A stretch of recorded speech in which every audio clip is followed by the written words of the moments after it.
Premed office hours. It is Wednesday, December 17th. It is a week away from Christmas Eve. Woohoo! I hope all of you boys and girls are on the nice list, because if you are not, no medical school acceptance for you. Is that how it works now? Yeah, that's how it works, right? You guys have a direct line to Santa Claus, and you go, hey, the students applying to school, are they on the naughty or the nice list? Right. That's part of the process now. So I think everyone I hope needs you've behaved yourselves to understand Right. it's more than just MCAT and GPA. It's are you a good human being, and is Santa Claus going to give you coal or not? If you're getting coal, you're getting a rejection. That's the process now. I love it. My name is Dr. Ryan Gray, founder of Medical School Headquarters, host of the Premed Years podcast, author of the Premed Playbook series. I got all three of them hanging out here today. Yeah. And best job of all is coworker, colleague of these amazing people, Kristen Anderson, former director of admissions at Norda College of Osteopathic Medicine. How you doing, Kristen? Doing all right. Hanging in there. All right. Trying to get ready for the holidays. Yep. We had a conversation earlier that I think Scott and I both panic shopped yesterday, finally deciding to get ready for the holidays coming up. Thank God for Amazon. I hate presents. I hate the whole gift giving Yep. process. Me too. It's one of those, like, I buy what I need throughout the year. Like, I don't need you to buy me anything. I'm good. Right. We have some family members that, like, gifts are super exciting for them even as adults, and I'm just like, can we stop, please? Yep. I'm right there with you. Yep. It's like we're exchanging $100. Like, Yeah. Exactly. you Like, spend why are we doing $100, I this? spend $100. Why? Just I'd rather go out to a nice dinner with you and spend Yes, the time 100%. together. Yes. Yep. I agree with that. Yep. I But we have agree. to spend the money to support the economy so that our GDP can grow, so that we don't, like, whatever. Anyway. Also here, Reverend Dr. James Scott Wright, former director of admissions at UT Southwestern, retired executive director at TMDSAS. Hello, my friend. Hello. It's nice to be here today with two of my favorite colleagues, and also with all of you wonderful pre-med students and all that. It's a great time of being together. Yeah, love it. Yeah. All right, we're here to answer your questions. That's why we come together for this hour on almost every single Wednesday, answering your questions. One question here: how bad is a 124 cars with 128 plus on all other sections? Scott, this is a very common concern of the unbalanced MCAT. This boogeyman. If you go read Reddit or Student Doctor Network, someone could have a 512 MCAT score, and if it's unbalanced, everyone on those forums will say, "Oh, there's no chance you're going to get in. It's unbalanced." First of all, we're all unbalanced a little bit. So. That's true. Amen. Some more than others, but I will say, yeah, we're all. What's your concern here as an admissions committee, as someone looking at this?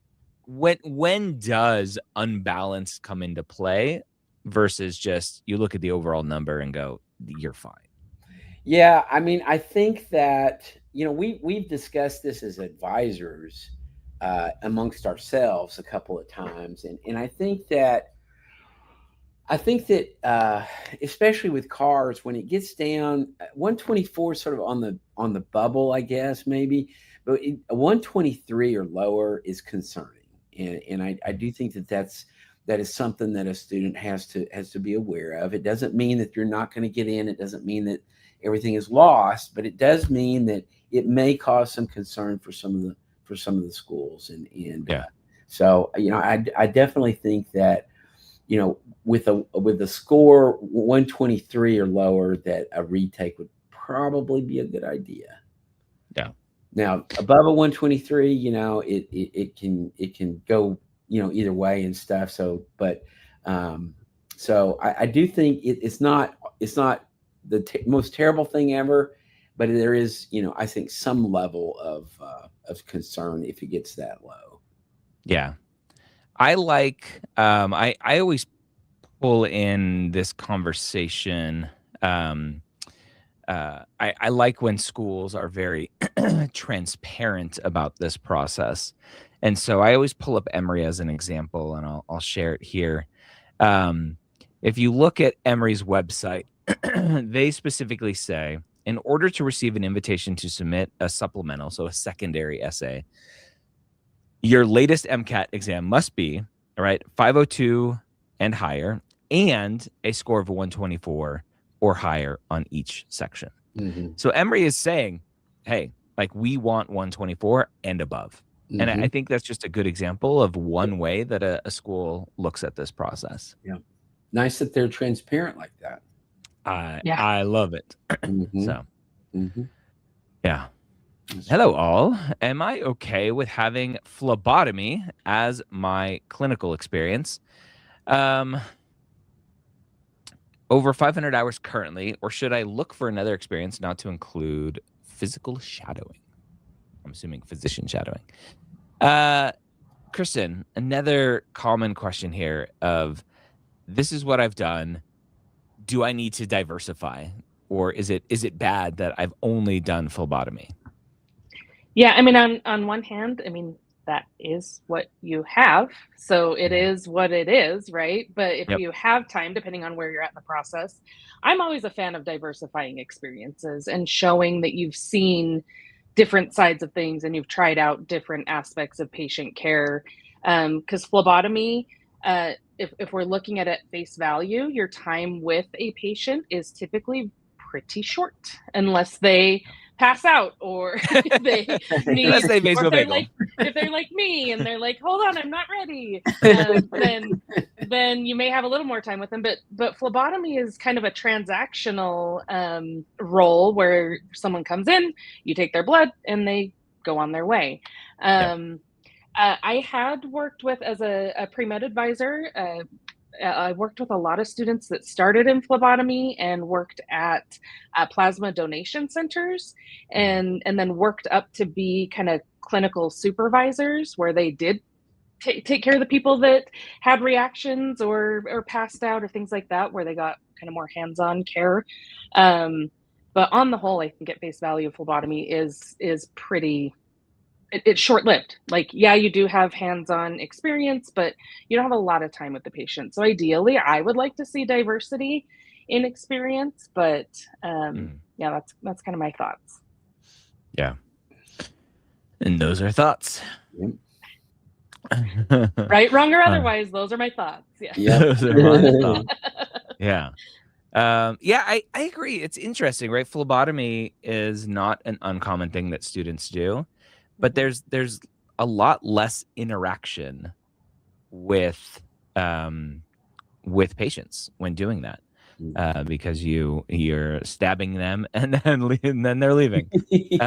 Fill up that red top, orange top, yellow top, blue top, whatever it is, whatever top, and then they go. And there's less of that relationship to reflect on, to potentially be able to talk about. So yeah.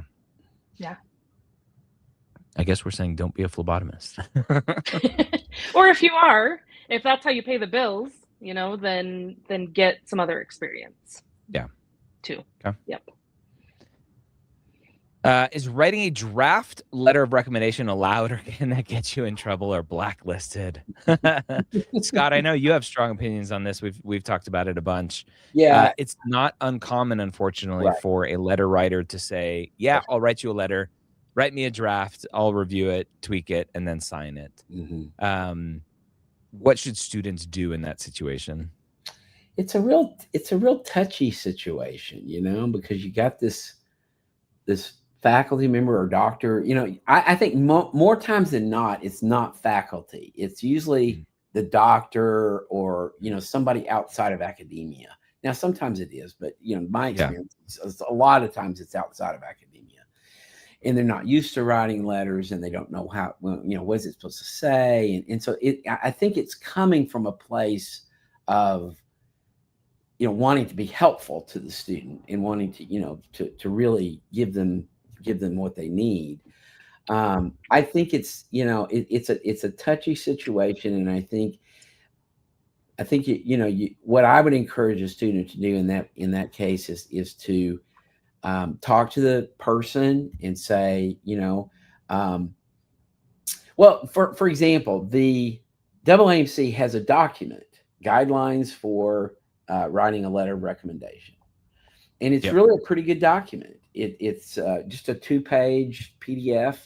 And that's a great thing to send to your letter writer, because it explains what they're looking for.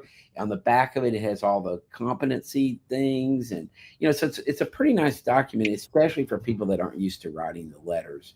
So I think I would try to explore that with the person before you do anything else. That would be my preference. Yeah.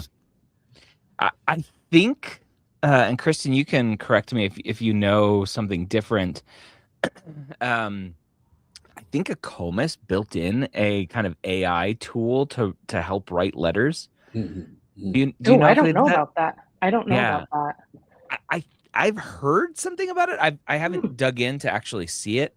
I think it would be interesting now that AI is so like everywhere, to have a tool that like we could make where letter writers can go, and it's kind of like a Mad Lib style thing of like, how do you want, maybe it's like a Likert scale of like all these different traits and things based on the AAMC letter writer guidelines, and it helps kind of spit out a first draft for letter writers. I think it'd be interesting to play with that. That would be interesting. Do you think now is a good time to send update letters to schools you haven't interviewed at? Kristen, it is December 17th. I think most admissions offices are kind of closing down for the holidays. Let's say the beginning of the year, student still hasn't heard anything. When should updates go out? And what should be included? Yeah. So I've been getting this question quite a bit from the students I've been working with who haven't heard from many schools. And I am telling them, don't send anything right now. It will go into the void. And having worked the other side, I know what it's like to come back to a pile of emails to get through upon return from any kind of closure or vacation.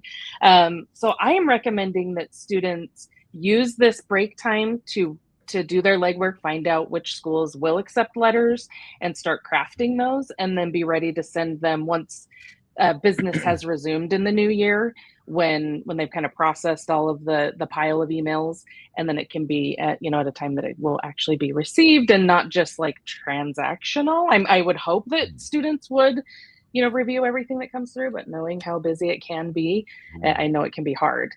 So giving yourself the best opportunity to have it read, let them come back, get settled back in, and then send it kind of end of that first week, or maybe even to the second full week of January. And then what should it include? Well, if it's an update letter, it should include updates. You should have, ideally, things to update them on beyond I'm still interested, I'm still here.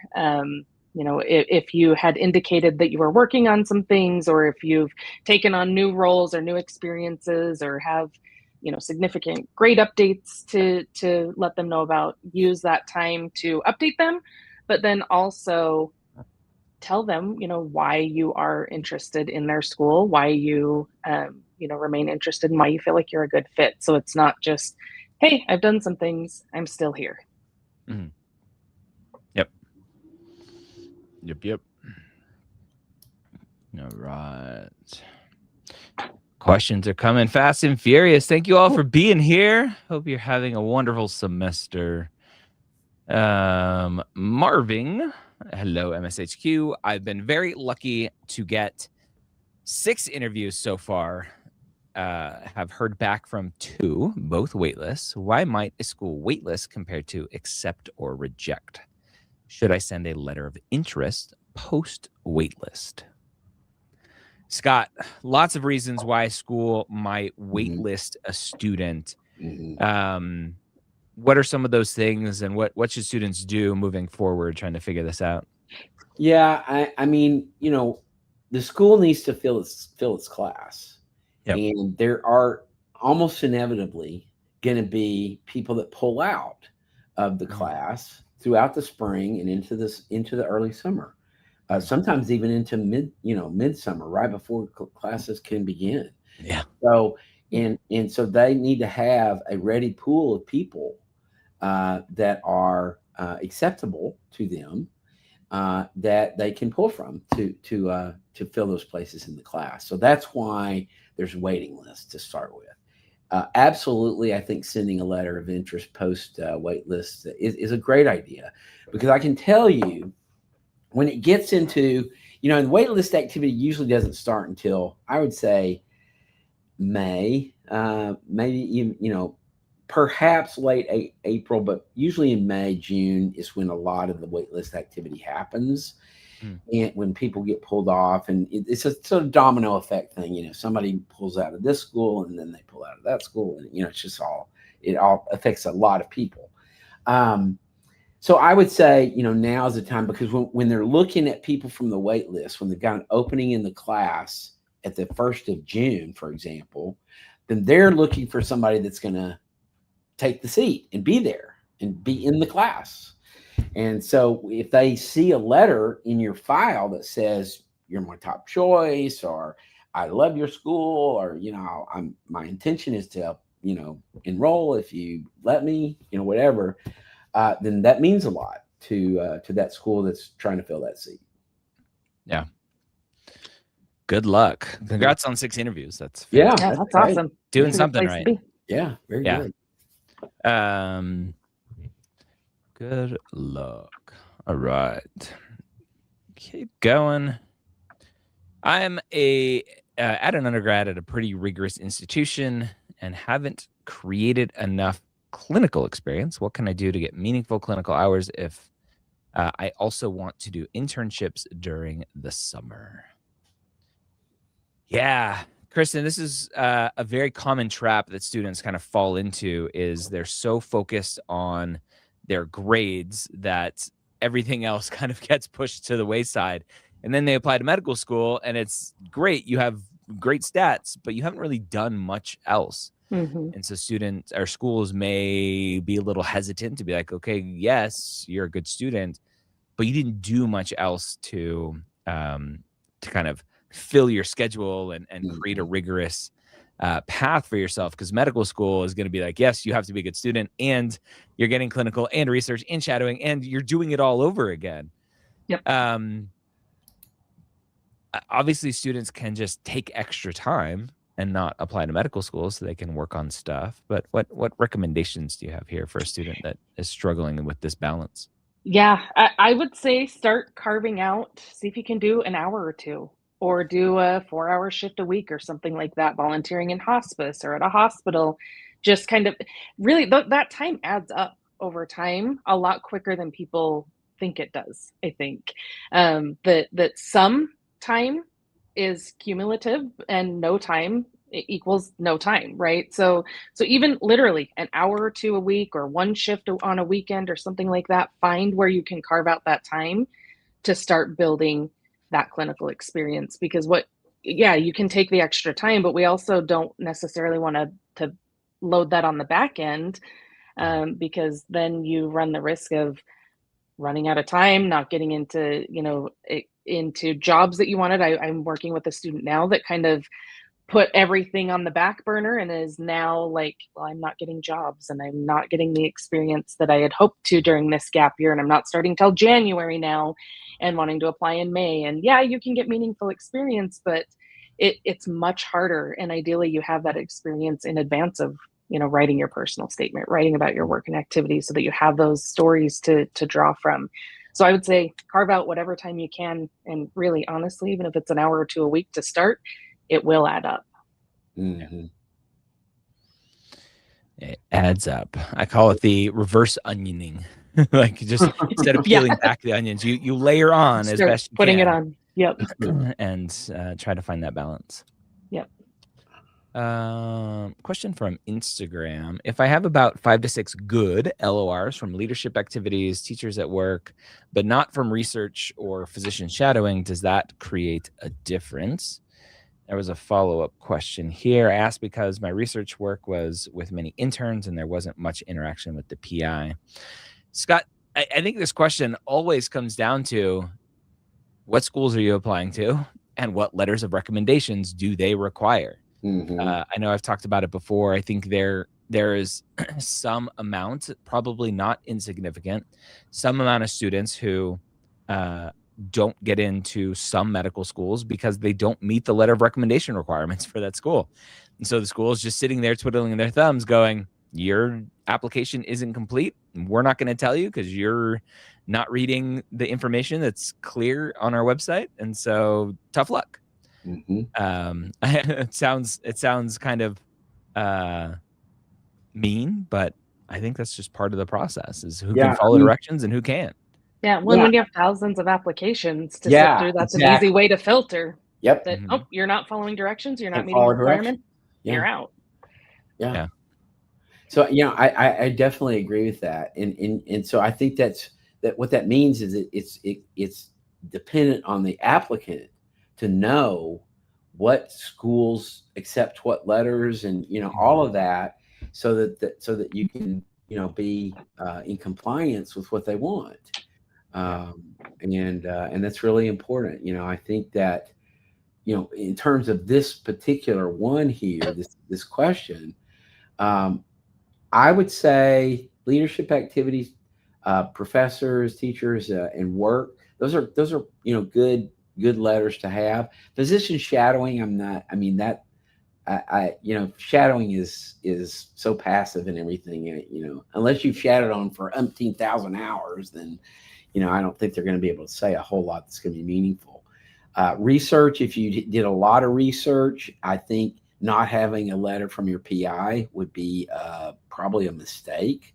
I think medical schools would want to see, if you've got a ton of hours, and particularly if you're interested and you articulate that you're interested in research, then not having a letter from your PI would be a problem, I think. Yeah. Good luck. All right.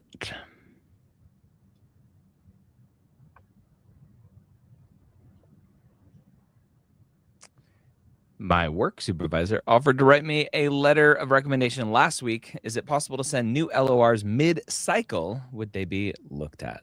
I think that's the bigger question, right, Kristen, is it possible? Yeah, Sure. if you haven't reached the maximum number of letters that the application service allows. Would they be looked at? Maybe. Maybe. Yeah, maybe not. Yeah. So what would be a good threshold for a student to be like, yeah, I really want to send this?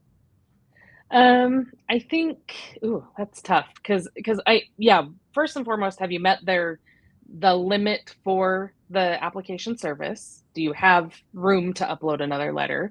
Have you met the letter maximum letters allowed by a school? Because some say, we will look at 3 letters, period. That's it. Yep. So if you've already sent those, then that's not going to be helpful. Is this something that is going to be really additive? Is it addressing maybe a gap area in your application? Is this, maybe you didn't have clinical experience and your job is now a clinical job, and this is someone who could kind of vouch for your recency in clinical experience? Could be additive.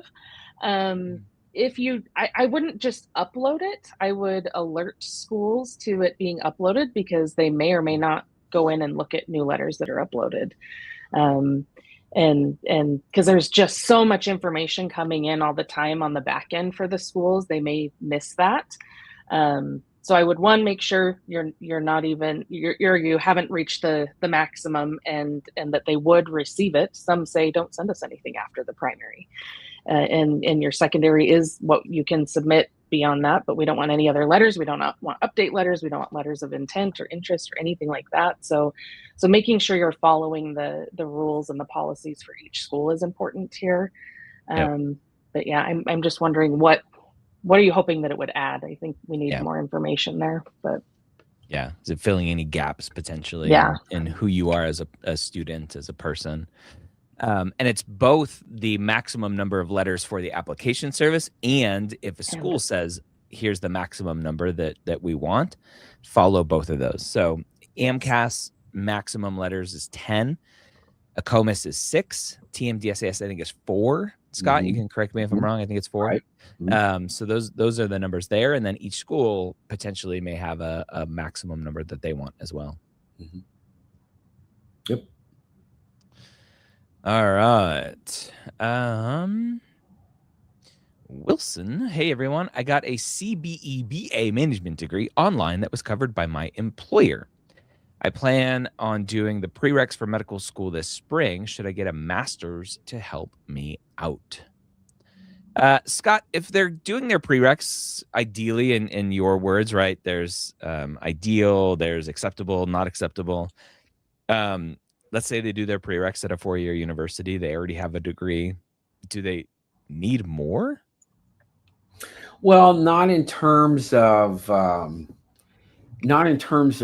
courses. I think the bigger question here that's not included is how you did in those courses. You know, if this management degree was with a 2.0 GPA, you know, that's going to mean something. If it was with a 4.0 GPA, that's going to mean something totally different.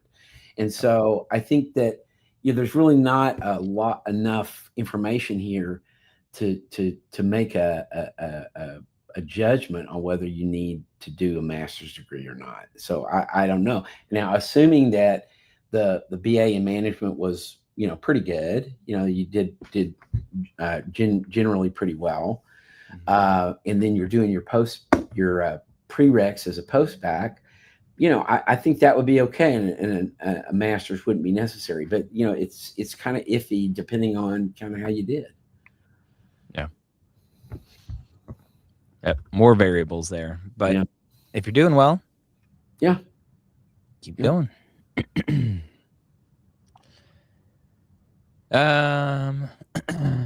Should an LOR include I got the highest grade in a prereq course, or should grades never be included? Never say never, Kristen. Never say always, never say never. Is there any benefit to you as an admissions officer, committee person to go, oh, this kid got the highest grade in the class? Not usually. I mean, we can see the grade in the course, and they often will, in letters, they'll reference, this was the course I taught, and this was the grade. I don't know that it would matter a whole lot to me that it was the highest grade or the highest score. Can it be included? Sure. Is it going to make or break? Like it's not like we're sitting on the other side and saying, oh, we're just waiting for someone to come through with the highest grade in a course. And then that will tell us everything we need to know. It just, I don't know. Yep. All right. Wow. We got a lot of questions today. People are on break. Yeah. They're here. They're ready. Right. They're ready. Here's an interesting question from earlier. How many hobbies can I include? I have 4 hobbies, one of which will be a most meaningful as it has shaped who I am, but the others are also very important part of me and fairly interesting. Is it a red flag? I'm assuming to include all of them. Scott, I love when a hobby is on an application. If I go hobby, I'm like, it just feels like the student is padding their application. They don't have much else to include. Got lots of head shakes, head nods going on there. Yes. 1, maybe 2, or just one. Yeah, 1, maybe 2. At 4, way too much. Okay. I would say 1 entry, put all 4 in there. Combine. Oh, yeah, you could do that. Now, if it's going to be the most meaningful, you have the space. Then you couldn't, but yeah, absolutely. Yeah. Don't pad that application. Right. It's fluff. Makes it look like fluff. Right. Yeah. All right. Also, all of my different clinical experiences are volunteer. Is it okay? Like for our most recent one, I started off shadowing and then went on to volunteer as a medical assistant. There is unpaid. Okay. Yes. Paid or unpaid does not matter. Yep. Some schools even value the unpaid more. Our friend Vanity Nutrition popping in to say hi and happy holidays. Hey. Hello there, friend. All right. Let's see. Do engineers with high GPAs get bonus points, or does major not matter at all? This is something I think everyone hopes, is that my major is hard, so I'm going to get bonus points. My institution's hard, so I'm going to get bonus points. A school can do whatever they want to do. Yep. Whether or not that's the standard across the board, it's definitely not the standard, but a school could choose to give you some bonus points. Yeah. We would never know that, though. Who Your does goal and is when to and work for hard. what. Yeah. Ba-da-ba-ba. All right. Let's ban that user. Oh, I missed it. Yeah, I was wondering that one. Thank you. It's not often I have to ban people. So. All right. How do medical schools view prereqs from community college? It depends, Kristen. It depends. What's a concern here, potentially? So yeah, it depends. I think historically, community college courses were not as well accepted as they are now, particularly when I started doing pre-med advising and even before that.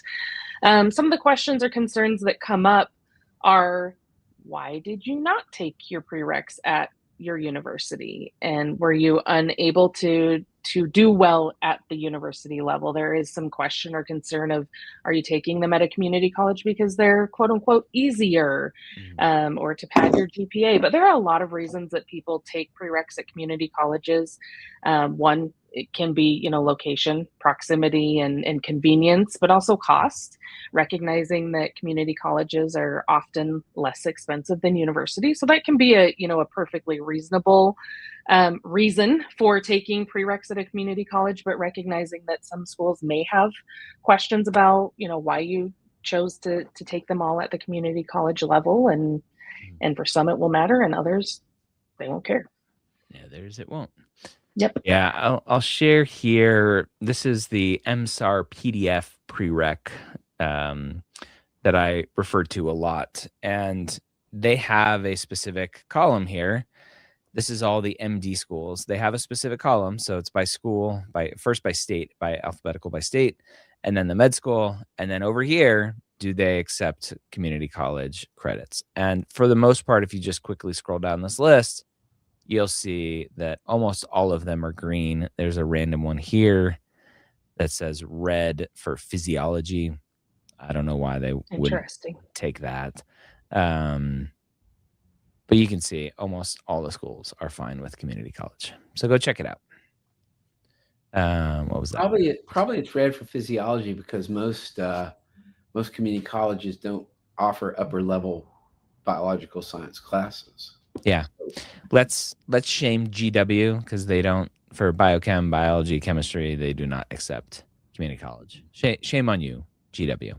But they don't care about literature. You can do that, apparently. Yeah, literature. That's fine. Random. All right. MSHQ says it depends more than lawyers. Yeah, basically. Yeah. That is it. All right.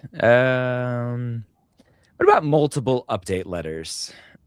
If you send some and then maybe you want to send some more and then send some more. Scott, what's the balance between an update letter and harassment? One update letter. One update? One.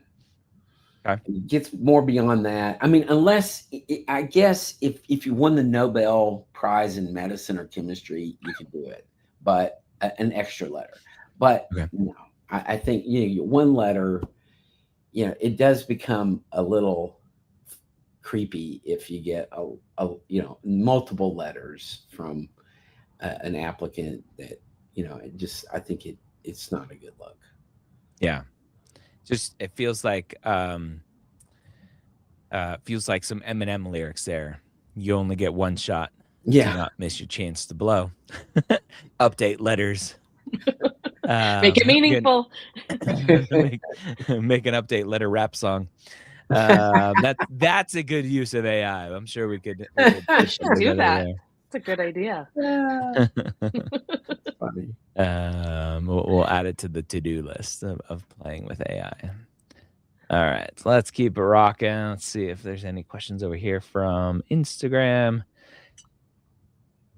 There was a follow-up question from earlier about sending in more LORs. How would you alert the school that you've uploaded it? Just send an email. That is what you can do. Gearing up for application in 2026. What should I get started on right now as I'm on winter break? Good question. Let's talk about next cycle. Kristen, for someone who is gearing up for the application cycle, it seems pretty intuitive to be like, okay, there are kind of 3 steps to this. There's a primary, there's a secondary, and there's interviews. It would make sense to start doing interview prep now. You'd be surprised how many people try to go backwards. What should students start to work on? Yeah, so I would start pulling together your list of work and activities. So your extracurricular experiences, pulling together any contact information that you may have not kept together along the way. I just met with a student today talking about next cycle, and I said, let's number a page 1 to 15. If we're looking at MD schools, that for MCATs, you have 15 total entries, and literally start writing down how you're going to fill those out. Which ones are you feeling like are going to be your most meaningful? Start thinking about brainstorming which stories you tell, which anecdotes you use as you write about those experiences, and then start kind of putting pen to paper, or I guess hands on the keyboard, words on the page for personal statements. Start thinking about what might you write about, and sometimes it's starting with a free write and just how did I get here? How, where did this start, and what meaningful experiences have I had along the way, and just kind of brain dumping, and then start kind of formulating some cohesive thoughts and ideas and stories from there. It's never too early, and yeah, it sounds like May is a long time away, and 5 months does sound like a long time, but if you're in courses, if you're studying for and taking the MCAT, and you're doing your extracurriculars, time flies. Like, time just goes so fast, and May will be here before you know it. So any prep getting started now, especially on this break, your future self will thank you for. So start putting that stuff together. Mm-hmm. Yeah. Get going. All right. We are maybe you could work on a update letter. Yeah. Yeah. Yep. Speaking of update letters, we have the world premiere of update letters for medical school. Oh, geez. You only got one shot, one email, one chance. That's funny. But you already sent 3. Oh, that's funny. Yeah. One update letter per application span. This opportunity comes once per cycle, yo.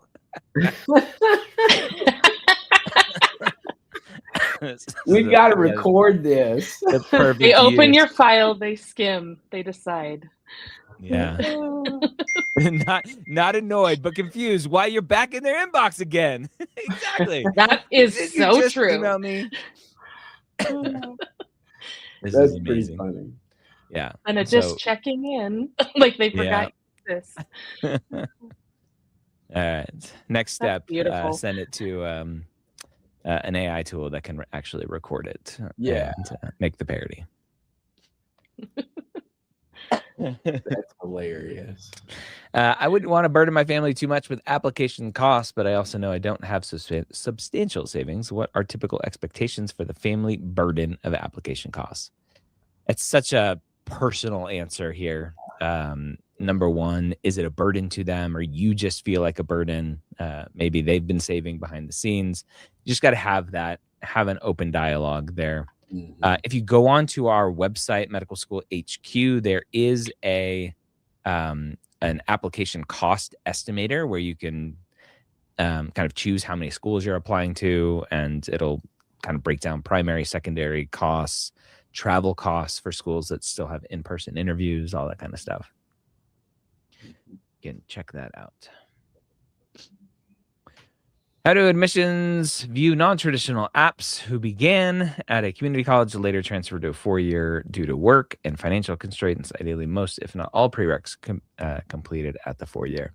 We kind of answered this one earlier about community college and the views of that. I think looking at that prereq list, you'll be fine, especially if most of those prereqs are done at the 4-year. Go for it. I was at the AAMC conference last year in 2024. There was a session on community college and impact on the application process.